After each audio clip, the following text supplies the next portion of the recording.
এক দেশে এক সুন্দরী রাজকন্যা ছিল।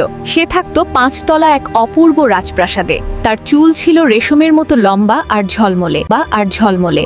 প্রতিদিন রাজকন্যা জানালা দিয়ে তার চুল ছড়িয়ে দিত, কিন্তু তার মনে কোনো সুখ ছিল না, কারণ এক দুষ্ট ডাইনি প্রতিদিন সেই চুল বেয়ে উঠে আসতো তার ঘরে। তোর এই সৌন্দর্য আমি পেতে চাই। রাজকন্যার সৌন্দর্য চুরি করে ডাইনি আবার চুল বেয়ে নেমে চলে গেল। রাজকন্যা আবার ভাবতে লাগলো, এমন কেউ কি নেই যে আমাকে দুষ্ট ডাইনির হাত থেকে বাঁচাতে পারে? ভয় পেও না রাজকন্যা, আমি থর। যতক্ষণ আমি আছি, দুষ্ট ডাইনি তোমার ক্ষতি করতে পারবে না। ডাইনি!